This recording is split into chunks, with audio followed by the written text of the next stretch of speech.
Karine Weber, une psychologue coach spécialisée dans la préparation mentale en entreprise et en sport. Les deux personnes discutent de l'état d'esprit des gens et abordent des sujets positifs. Ils ont un petit rituel consistant à se présenter mutuellement en montrant un objet qui leur est cher, en l'occurrence une balle de tennis et un petit bonhomme positif. Ils répondent ensuite à 3 questions sur leurs préférences, telles que mer, montagne ou campagne, maison connectée ou maison à la campagne, et leur ville préférée.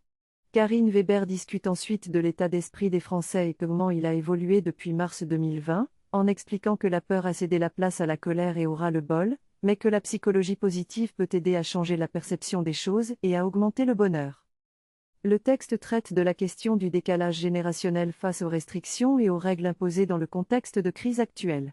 Alors que pour les adultes, le décalage est moins important, chez les jeunes, qui vivent une période cruciale de leur vie, il est plus important et cela peut les amener à transgresser les règles. Le texte met en évidence l'importance de la liberté de choix et la façon dont la privation de celle-ci peut engendrer une frustration et une sensation de privation de liberté difficile à vivre. La question de la confiance joue également un rôle important dans la manière dont les individus réagissent aux restrictions et aux règles imposées.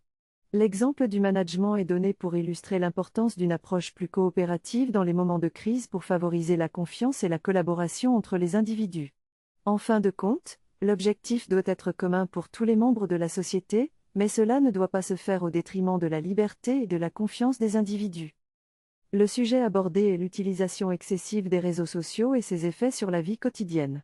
L'auteur reconnaît qu'il est compétent dans ce domaine, mais ne sait pas trop comment aborder le sujet. Il note que l'utilisation des réseaux sociaux doit être modérée, car une utilisation excessive peut nuire à la qualité des informations et rendre difficile la prise de recul.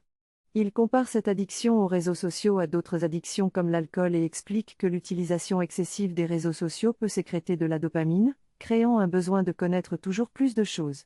Il souligne également que la déconnexion de la vie réelle est une préoccupation majeure, car cela peut nuire à la capacité à communiquer efficacement avec les autres.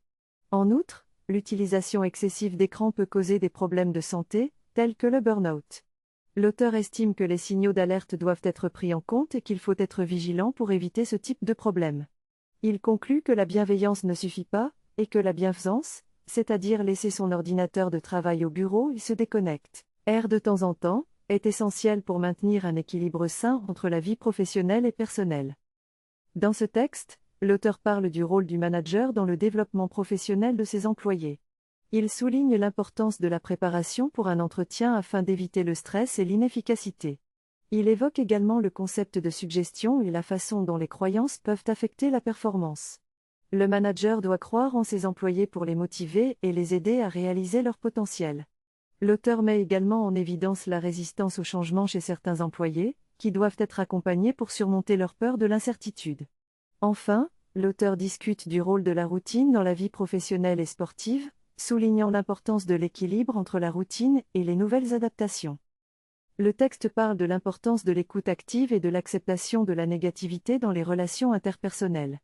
L'auteur souligne que minimiser ou ignorer les préoccupations des autres en leur disant que ce n'est pas grave ou en essayant d'être trop positif peut causer de la frustration et de la rupture de relation.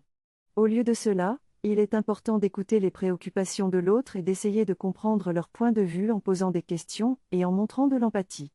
L'auteur souligne également l'importance de l'acceptation de la négativité et de la reconnaissance que tout le monde peut faire des erreurs et que le futur est incertain.